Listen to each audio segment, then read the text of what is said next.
అవును, నువ్వు అనుకుంటున్నట్టు పటేలయ్యకు నువ్వు మొదటి భార్యవు కాదు, మూడో భార్యవు. నాకు తెలియకుండా నన్ను మోసం చేసిండ్రా. అందుకే నాకు పిల్లలు లేని లోటు నువ్వే తీర్చాలిరా. నా చిరునవ్వుకు నువ్వే కారణం కావాలి. ఆ మొదటి భార్యలు ఇద్దరు పటేలయ్య లోపం తెలిసి వదిలిపోయిర్రు. ఏం మాట్లాడుతురు మీరు? పిల్లలు లేరని నాకు నీ ద్వారా పిల్లలు కలిగేలాగా చెయ్యి. నీకు ఎంత డబ్బు కావాలంటే అంత నేను ఇస్తా.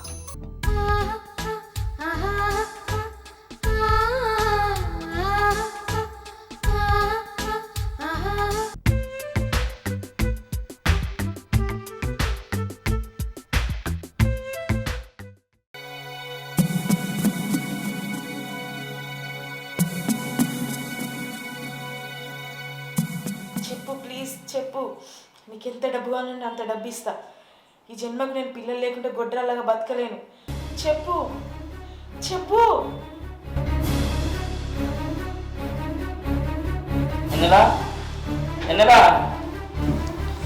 ఏంటండి ఏమైంది? ఏమైందంటే ఏంది, రోజంతా పిల్లల గురించి ఆలోచించి రాత్రిళ్ళు కూడా పిల్లల గురించి ఆలోచించడమేనా? ఏంది, నేను నిద్రలో కలవరిస్తానా?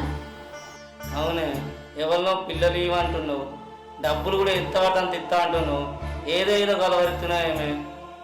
ఏంటి ఇదంతా కలనా, నిజం కాదా? ఇప్పుడైనా పిల్లల గురించి ఆలోచించకుండా ప్రశాంతంగా వండుకోలేవే. సరే అండి.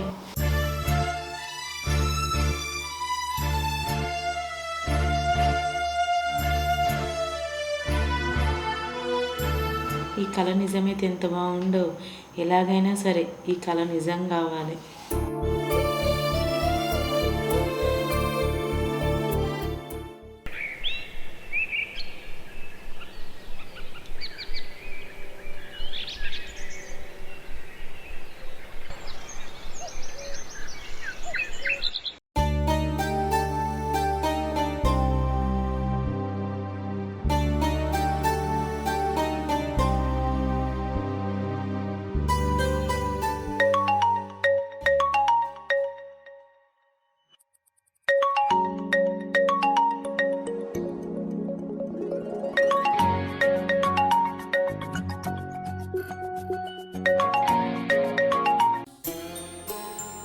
హలో అమ్మా.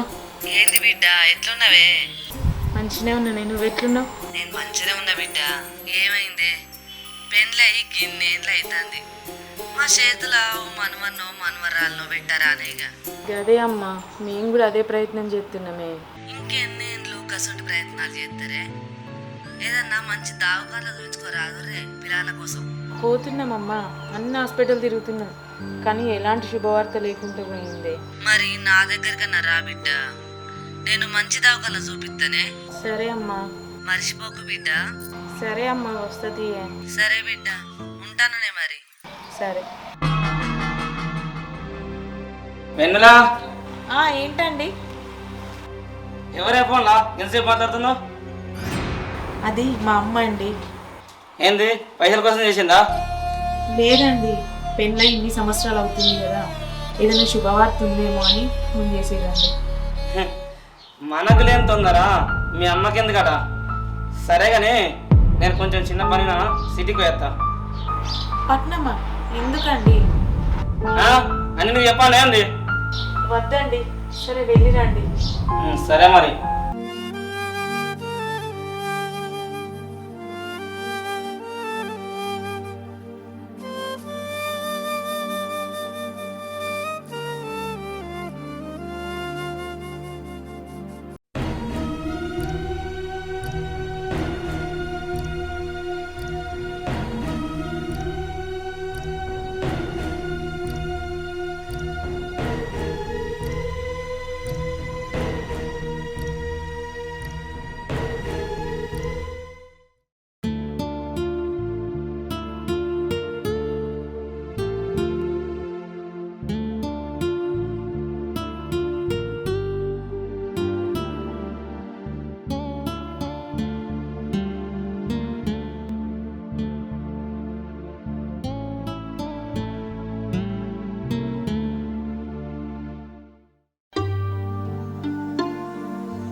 దేవుడా, పోయిన జన్మలో చేసిన పాపాలకు వచ్చే జన్మలో శిక్ష అనుభవిస్తారన్నట్టు ఏ జన్మలో ఏ పాపం చేసిందో నేను ఈ జన్మలో పిల్లలు కాకుండా శిక్ష అనుభవిస్తున్నా. మా ఆయన నన్ను మోసం చేసి పెళ్లి చేసుకున్నాడు. అందులో నేను 3వ భార్యనని తెలిసి కూడా నోరు విప్పి ఆయన పల్లెత్తి ఒక మాట కూడా అనలేను. ఎలా అయినా నా బాధను నా దుఃఖాన్ని తొలగించే మార్గం నువ్వే చూపించేవయ్యా.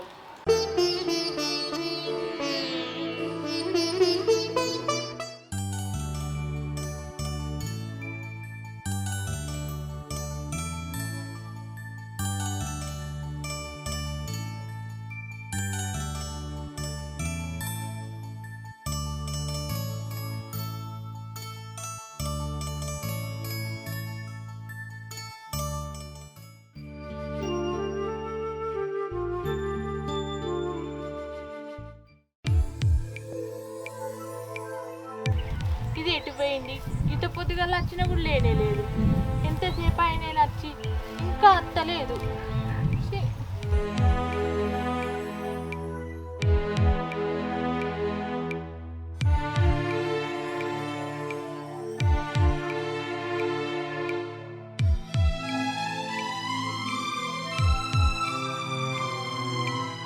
ఇంత పొద్దుగా ఎటు పోయినవే?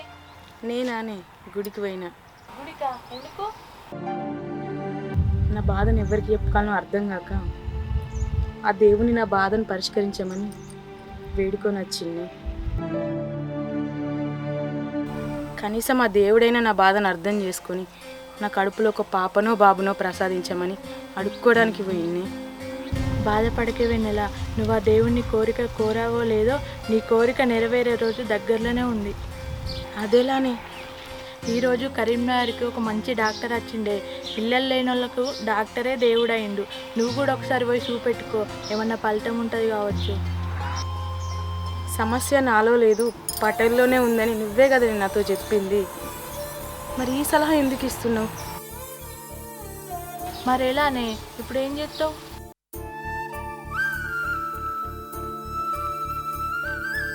ఏమైంది? ఏం చెప్పకుండానే పోతుంది?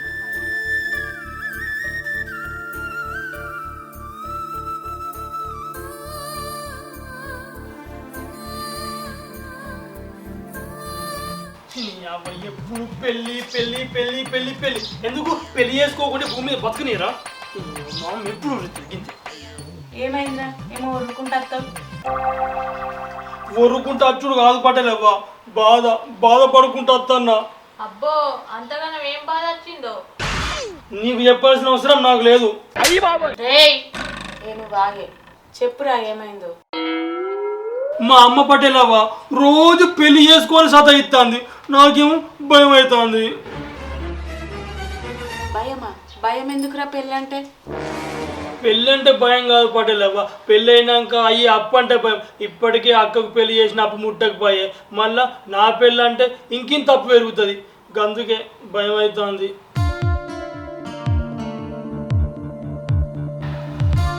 పట్టేలేవా మీరు మాట్లాడుకుంటారు, మాట్లాడుకోరు. సీపీరియడ్ ఉంది అక్కడ ఉంది, పోరా. సరే పట్టేలేవా, నేను పోయి బయట పని చేసుకుంటా.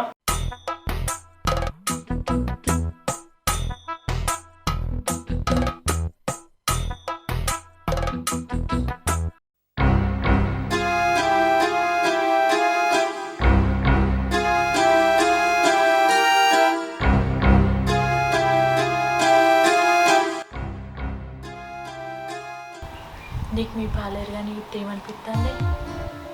దేనికి ఏమనిపించుడే? నేను నీకు చెప్పింది గుర్తులేదా? ఉంది. మరి వాడు వీడెందుకు కాకూడదు?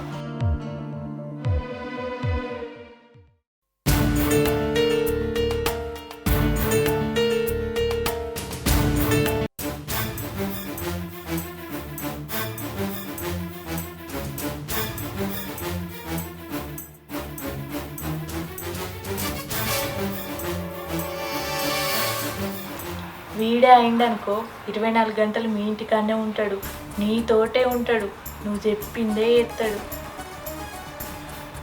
నువ్వు చెప్పింది బాగానే ఉంది కానీ వాడు ఒప్పుకుంటాడంటావానే? ఎందుకు ఒప్పుకోడే? ఇంతకుముందు వాడి కుటుంబ సమస్య గురించి చెప్పిండిగా, దాన్ని నువ్వు పరిష్కరిస్తాను అయిపోతుంది.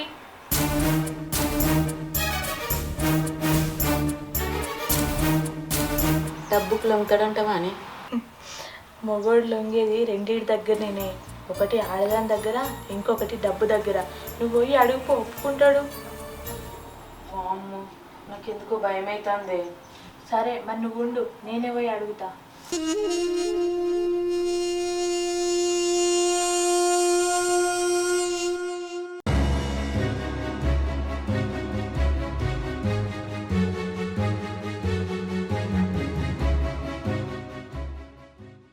అరే పరమేశు, ఒకసారి లోపలికి రారా.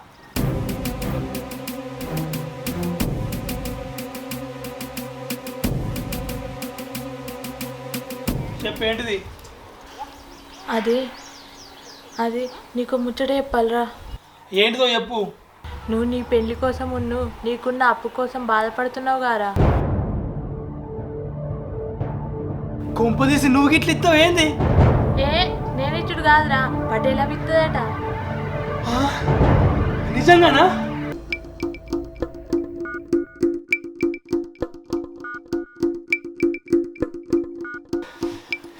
థ్యాంక్ యూ పటేలవా, థ్యాంక్ యూ. నిజంగా మీరు దేవత పటేలవా, దేవత. కానీ అది పైసలు ఇవ్వాలంటే నువ్వు ఒక పని చేయాలి. ఏ చెప్పురు పటేలవా, మీరు నాకు గంతన డబ్బు ఇస్తారు, నేను మీకు ఎంత పెద్ద పని చేసి పెడతా. చెప్పురు పటేలవా. ఇట్రా చెప్తా.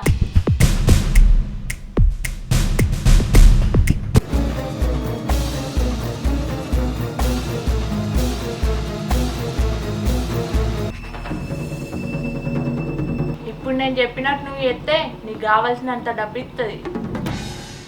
అవునరా, నాకు ఈ పని చేసి పెడితే నీ అప్పు మొత్తం నేనే తీరుస్తా. నీకు దగ్గరుండి నేనే పెళ్లి చేస్తారా?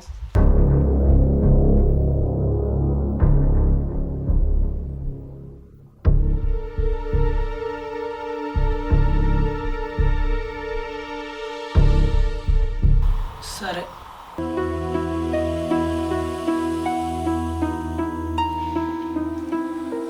మరి ఈ ముచ్చట మన ముగ్గురు మధ్యలోనే ఉంటుంది, నాలుగో వ్యక్తికి తెలియదు. సరే మీరు ఓర్రి లోపలికి.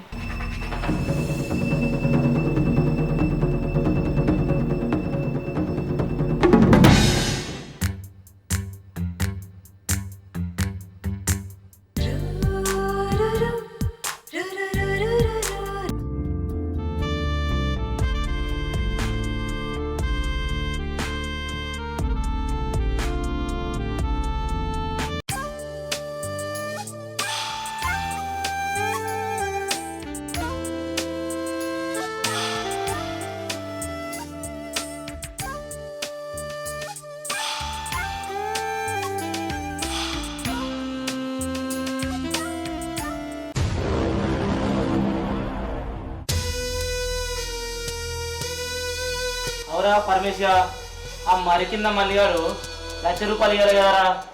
అది అసలు ఇస్తలేడు, వడ్డీ ఇస్తలేడు. రేపు పోయి మందులు ఇచ్చి రావాలి. సరే నేను పోదాం రేపు.